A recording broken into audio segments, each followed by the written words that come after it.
Bueno, hoy vamos a aprender a usar el método de proyección lineal de cuadrados mínimos en Excel. Nosotros en clase hablamos de este método e hicimos algún ejercicio en donde, aplicando un método matemático y tomando los valores de la demanda de determinado producto para determinados años, podíamos estimar los coeficientes de una ecuación lineal que nos permitía proyectar cuál sería la demanda en los años venideros, ¿sí? Bueno, ese método matemático lo vamos a utilizar a través del Excel. El Excel tiene una función que nos permite hacer esa proyección, ¿sí? La idea es que ustedes el método matemático lo conozcan, lo sepan aplicar, pero la realidad es que cuando tienen que hacer un trabajo o un ejercicio, es más práctico utilizarlo con el Excel, ¿sí? En ese sentido, yo no les voy digamos, restringir el uso del Excel, porque la realidad es que todos lo usamos o lo deberíamos usar, pero sí tienen que conocer cómo funciona el método, ¿no? El método lo vimos en clase, vimos cuáles son las fórmulas de aplicación y ahora vamos a verlo de forma práctica utilizando el Excel, ¿sí? Bueno, para eso lo que hacemos es buscar en fórmulas, acá dentro de las funciones estadísticas, vamos a buscar la función pronóstico. Entonces, por acá, pronóstico. Bueno, esta función pronóstico tiene tres argumentos. Esos tres argumentos son, el primero es el X que se corresponde al Y que yo voy a obtener. Esta función, en definitiva, me va a dar un valor de Y para determinado valor de X. Entonces yo tengo que indicarle cuál es el valor de X que me va a determinar el valor de Y, que es el resultado de la fórmula, ¿no? Después tengo que indicarle cuál es el rango de valores de Y que yo dispongo, ¿sí? Son los valores que me van a hacer esa proyección. ¿Está bien? Le marco estos valores. Este rango, ¿ven? Es un rango. Después también tengo que marcarle el rango de valores de X. En este caso, como yo marqué un X de la columna de los años, el rango que tengo que marcarle de X debe ser este. ¿Está bien? Son la misma cantidad de valores de Y que yo marqué antes, pero en esta otra columna. Bueno, y acá me da un resultado, me dice que el pronóstico, digamos, para el año 2020, en función de los valores existentes, es 407. Entonces, ahora esto yo lo tengo que hacer extensivo para los próximos años, ¿sí? Yo podría copiar esta fórmula y pegarla acá, pero tengo que tener presente algo, ¿sí? Los valores de las celdas que yo indiqué acá son relativos, ¿sí? Entonces, si yo hago una copia, como esta, por ejemplo, acá me dice que es 445. Bueno, ok, pero a ver, cuando yo veo, al haber copiado, el rango ya no es el de arriba, me está tomando un rango equivocado, ¿sí? Entonces, para evitar eso, lo que yo debería hacer antes de copiar es indicar que las celdas de rango son celdas absolutas y no son relativas, ¿sí? Eso me imagino que lo conocen, pero bueno, eso se hace agregándole el signo pesos delante del parámetro de columna y de fila del Excel, ¿no? De esa forma, cuando yo copie esta celda,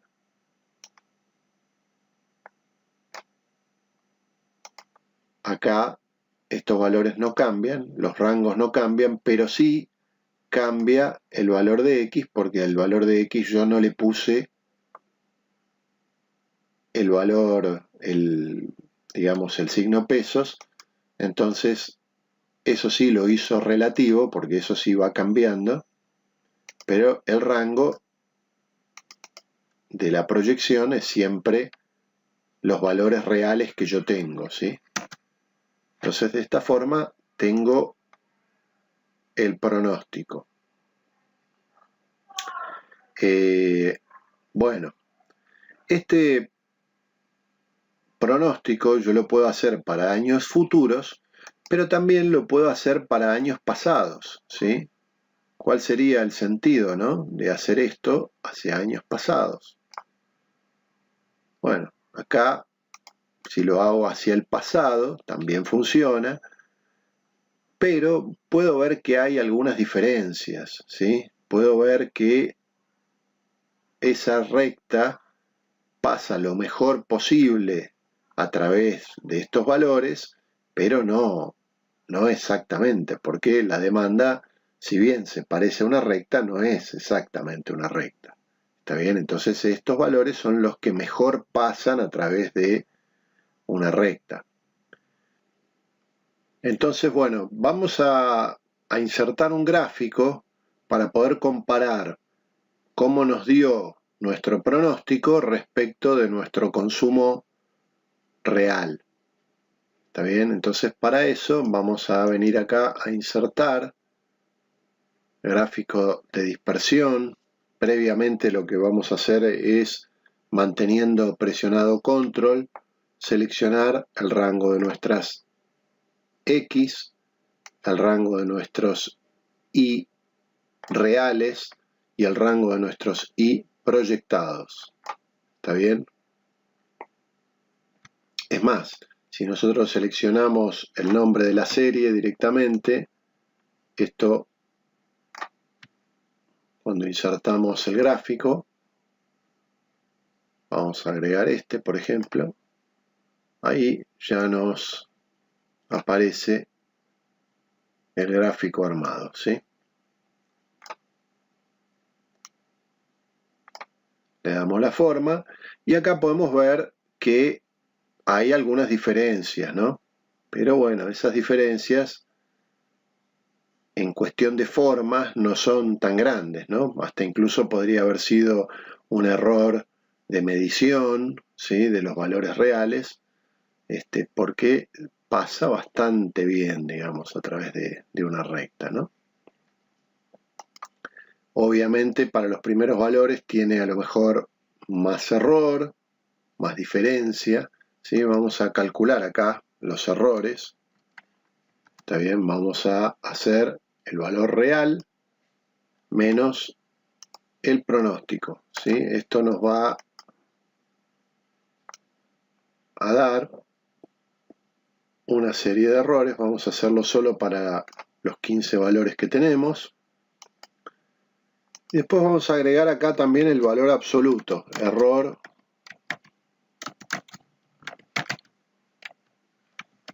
¿sí? El error absoluto.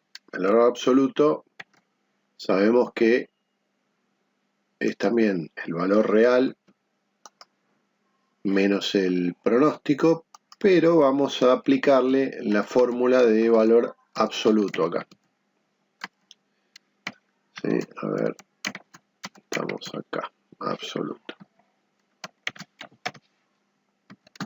¿Sí? Ahí. Perfecto, bueno. Y ahora acá, y ahí tenemos el error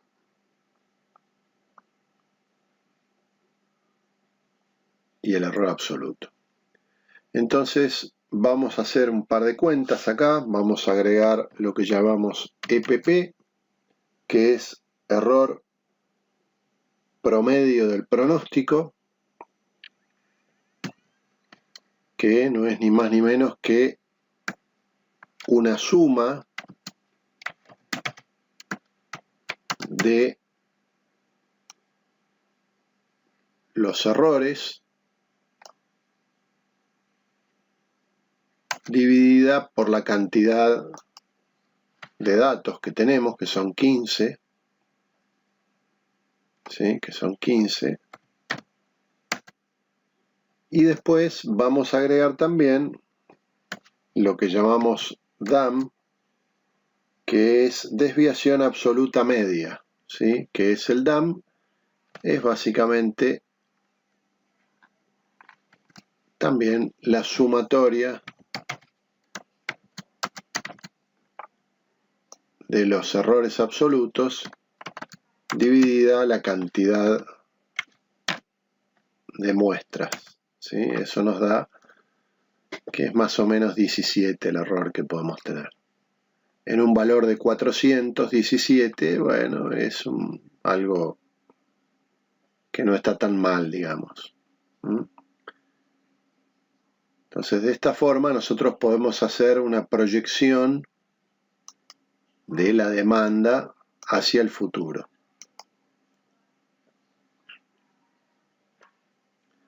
Este es el método entonces de los cuadrados mínimos que utiliza el Excel para darnos una proyección. Acá nosotros podemos ver, por ejemplo, cómo se modifican, ¿no? Esto es dinámico, ¿no? Si yo cambio acá un valor, supongamos que tenía un error acá y en vez de 360 acá eran 380 y acá eran 420, podemos ir viendo cómo nuestra proyección va cambiando, ¿no es cierto?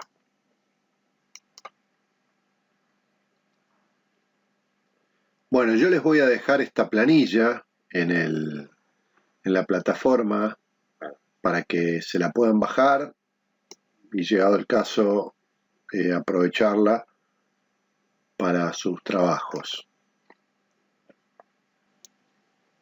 Bueno, ahora vamos a calcular el valor actual neto de una inversión utilizando Excel. Para eso vamos a partir de esta tabla de valores que nos dan con la información de un proyecto determinado. Sabemos que nuestro proyecto tiene un horizonte que está dividido en 5 periodos, podrán ser meses, años, semestres o lo que sea, pero sabemos que son 5 periodos. Para cada uno de los periodos nos dicen que vamos a tener pagos y cobros. La diferencia entre los pagos y los cobros es la que nos va a determinar el flujo de fondos. En este caso, como los pagos los expresamos de forma negativa y los cobros de forma positiva, el flujo de fondos es la suma algebraica de los dos términos.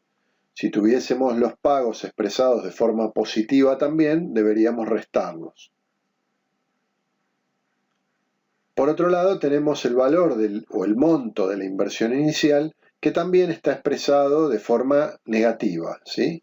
En este caso son 150.000 pesos. Y por otro lado, tenemos la tasa de interés con la que obtuvimos el préstamo para esta inversión. Esa sería de alguna manera la forma de verlo, decir, bueno, este dinero o lo pedimos prestado o nosotros tenemos ese dinero y tenemos que decidir qué inversión hacer. Si la vamos a poner a plazo fijo, si vamos a hacer una inversión en algo productivo o si lo vamos a usar para alguna otra cosa. Entonces, para eso es para lo que nos va a servir el BAN, para poder evaluar esta inversión con esos datos que tenemos y saber qué tanto nos conviene o no hacer esa inversión. Bueno, acá tenemos la ecuación del VAN que nosotros vimos en clase. ¿Está bien? Esto nos dice que el VAN se calcula realizando una sumatoria entre los flujos de caja de cada año, ¿sí? Pero traídos a la actualidad al ser afectados por el interés simple de la inversión, perdón, el interés complejo de la inversión, ¿sí? Entonces, bueno, para poder hacer esa cuenta, lo que tenemos que hacer es tomar, vamos a calcular acá, en esta columna, los denominadores, ¿sí? Para calcular los denominadores, hacemos 1 más la tasa de interés, ¿sí? Esto ponemos igual, 1 más la tasa de interés. Perdón, ahí. ¿Sí? Bueno, esto ya lo tenemos ahí, 1,12, porque es 1 más 12%, es 1,12. Esto nosotros lo tenemos que elevar a el número de periodo en el cual estamos. Al primero lo tenemos que elevar a la 1, al segundo al cuadrado, al tercero al cubo, y así siguiendo. Bueno, entonces lo que vamos a hacer es, en realidad, incluir acá el cálculo de la potencia a través del Excel, ¿no? Entonces ponemos potencia, abrimos paréntesis, y vamos a poner el número, el que acabamos de calcular, elevado al número de periodo. ¿Sí? ¿Está bien? ¿Se entiende lo que hicimos? Ahí está. Es 1 más F6, es 1 más la tasa de interés. Recuerden que esto lo tendremos que poner de forma absoluta, ¿sí? Porque siempre la tasa de interés va a estar acá. Y ahora vamos a copiar estas celdas para el otro lado. ¿Sí? Eso es. Este es el denominador. ¿Sí? Y acá vamos a tener los flujos actuales. Flujos actuales. Flujos actuales. Ahí está. ¿Sí? Entonces los flujos actuales los calculamos tomando el valor que vamos a cobrar al fin de ese periodo dividido por el denominador.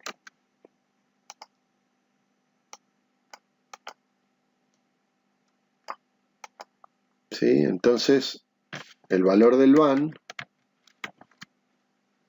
¿a qué va a ser igual? El valor del VAN va a ser igual a la suma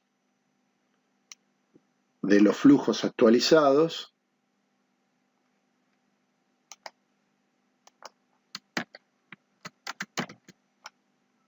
el valor de los flujos actualizados menos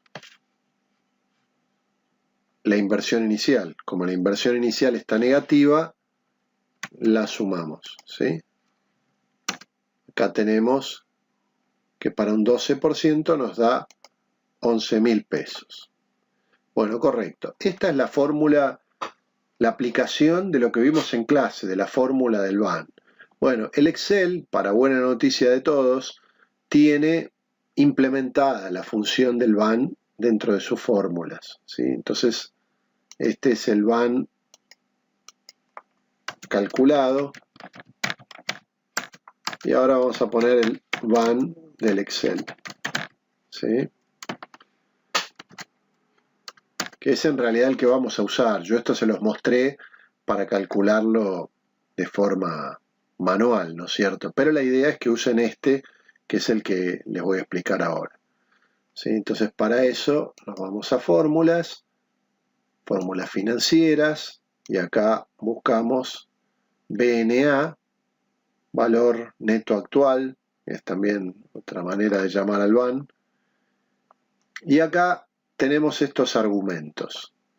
¿Sí? El primero es la tasa, cliqueamos ahí sobre la tasa, y el segundo son hasta 254 valores, en donde cuando aparece alguno que es negativo, se toma como una inversión, y si aparece alguno positivo, se toma como un periodo. Entonces lo que hacemos es marcar todo esto, y ya el Excel solo se va a dar cuenta que el que es negativo es la inversión inicial y todos los demás son los flujos de caja de cada periodo.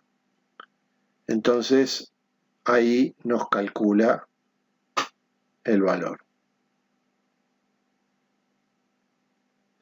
Bueno, tiene una pequeña diferencia, probablemente esto se deba a algún redondeo que hace el Excel al trabajar con números tan grandes. Pero de cualquier manera esto no es importante, esa diferencia, ¿sí? Porque recuerden que el criterio del BAN lo que nos dice es que si es un número positivo, la inversión es conveniente, y si es negativo, la inversión no es conveniente. O si es cero, es lo mismo hacerla que no hacerla, ¿sí? Bueno, otro cálculo que vamos a hacer con el Excel es el TIR. ¿Se acuerdan lo que era el TIR? ¿No es cierto? Era el valor de la tasa que hace que el BAN sea cero. Entonces vamos a utilizar acá, vamos a buscar TIR, fíjense que está por acá, TIR, acá está. Entonces también los valores los marcamos y fíjense que me da 15. ¿Sí? Vamos a agregarle algunos decimales más a esto. Ahora vamos a ver por qué.